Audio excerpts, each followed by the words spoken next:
கிறிஸ்துவுக்குள் அன்பானவர்களே, இயேசு கிறிஸ்துவின் நாமத்தில் உங்களுக்கு என் அன்பின் வாழ்த்துக்களை தெரிவித்துக் கொள்கிறேன். நம்ம தொடர்ந்து ஒரு ஜெபத்தை நம்ம பார்த்து கொண்டு இருக்கிறோம். இன்றைக்கு ஆண்டவர் நம்மோடு கூட ஒரு ஜெபத்தை காண்பித்து கொடுத்து நம்மை ஜெபிக்கும்படியாக வைக்கப் போகிறார். நியாயாதிபதிகளின் புஸ்தகம் 16ஆம் அதிகாரம் 28வது வசனத்தை நான் உங்களுக்கு வாசிக்கிறேன். அப்பொழுது சிம்சோன் கர்த்தரை நோக்கி கூப்பிட்டு, கர்த்தராகிய ஆண்டவரே, நான் என் 2 கண்களுக்காக ஒரே தீர்வையாய் பெலிஸ்தர் கையிலே பழிவாங்கும்படிக்கு இந்த ஒரு விசை மாத்திரம் என்னை நினைத்தருளும், தேவனே பலப்படுத்தும் என்று சொன்னான். சிம்சோனுடைய கதை நம்ம எல்லாருக்கும் தெரியும். சிம்சோன் மேல் ஆவியானவர் வந்தால் அவனை போல பலசாலி பராக்கிரமசாலியை பார்க்கவே முடியாது. ஆனால் ஒரு விஷயத்தில் அவன் தவறி போய் விட்டான். அவன் போய் ஒரு தெலீலாளுடைய வீட்டில் போய் தப்பு பண்ணது நிமித்தமாக கர்த்தர் அவனுடைய பலத்தை எடுத்து போட்டார். கர்த்தருடைய ஆவியானவர் அவனோடு கூட இருந்து விலகிட்டார்ன்றது கூட தெரில அவனுக்கு.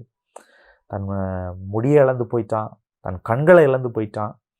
அப்போ அவன் ஒரு இடத்துல வேடிக்கை பொருளாக மாறிட்டான். அபிஷேகத்தை இழந்துட்டோம் அப்படின்னா வேடிக்கை பொருளாக மாறிடுவோம். அபிஷேகத்தை இழந்துட்டோம்னா எல்லாரும் நம்மளை பரியாசம் பண்ணுவார்கள்.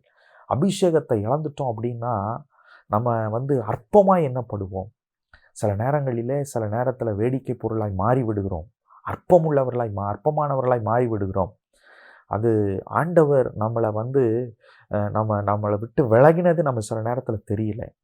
சிம்சோன் அந்த அரண்மனையில் 2 தூணுக்கு நடுவில் கட்டப்பட்டு இருக்கிறான், ஜெபிக்கிறான். கடைசியாக ஒரு முறை ஜெபிக்கிறான். இப்பயும் கூட கெட்டு போகல. நம்ம சில நேரத்தில் சில காரியத்தை நம்ம செஞ்சு நம்ம இழந்து போயிடுறோம். சில அபிஷேகத்தை இழந்து, சில பலத்தை இழந்து போய் விடுகிறோம்.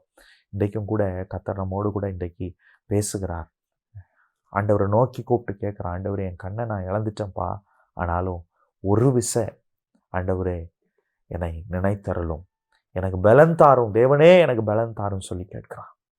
கர்த்தர் அன்றைக்கு அந்த ஜெபத்தை கேட்டார். சிம்சோன் பக்கமாக கர்த்தர் திரும்பினார். பல ஏற்பாட்டு நாட்களில் ரொம்ப கடினம்.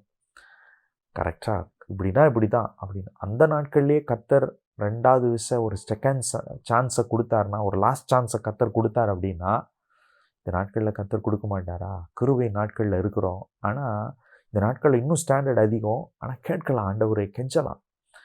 பாவியாகிய என் மேலே கிருபையாயிரும்னு கேட்டது மாதிரி, ஆண்டவரே ஒரு விஷயம், ஒரே ஒரு சான்ஸ் கொடுங்க ஆண்டவரே, நான் விழுந்துட்டேன் தான் பாவத்தில், உம்மை விட்டு பின்வாங்கி போயிட்டேன் தான், தூரமாக இருக்கிறேன் தான், ஒரே ஒரு சான்ஸ் கொடுங்க, ஒரு லாஸ்ட் சான்ஸ் கேட்டு பாருங்க ஆண்டவர்கிட்ட.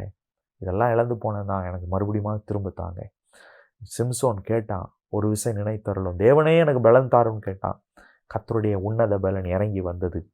அவன் 2 தூணையும் தள்ளி உடைத்து, அவன் உயிரோடு இருக்கும்போது சாகடித்ததை காட்டிலும் அவன் மரித்து போகும் பொழுது அவன் கொன்றது அதிகம் என்று வேதம் சொல்கிறது. அந்த பலன் உங்கள் மேலே இறங்கி வரும். இன்னமும் ஒரு பெரிய ஒரு காரியத்தை கர்த்தர் உங்களை கொண்டு செய்வதற்கு அவர் வல்லமை உள்ளவராக இருக்கிறார். இன்னமும் ஏதோ ஒரு சித்தம் இருக்குது. இன்னமும் ஏதோ ஒரு காரியத்தை கர்த்தர் வச்சிருக்கிறாரு. இன்னைக்கு மனம் திரும்புங்க. இன்னைக்கு ஆண்டவர் முகத்தை நோக்கி பார்ப்பதற்கு ஒருமுகப்படுங்க. கர்த்தர் உங்களை ஆசீர்வதிப்பார். உங்களை மேலே ஒரு உன்னத பலன் இறங்கி வரும். ஜெபிப்போமா? நல்ல தகப்பனே, உம்மை துதிக்கிறோம், ஸ்தோத்தரிக்கிறோம். சிம்சோன் ஜெபித்தது போல நாங்களும் ஜெபிக்கிறோம். கர்த்தர் நீ பெரிய காரியங்களை செய்வதற்காக ஸ்தோத்திரம். ஆண்டவரே, எங்களுக்கு பலன் தாங்கப்பா. இன்னும் ஒரு விஷயம் எங்களை நினைத்தருளும். தாழ்த்தி ஒப்பு கொடுக்கிறோம். இயேசுவின் நாமத்தில் ஜெபிக்கிறோம். பரலோக நல்ல பிதாவே.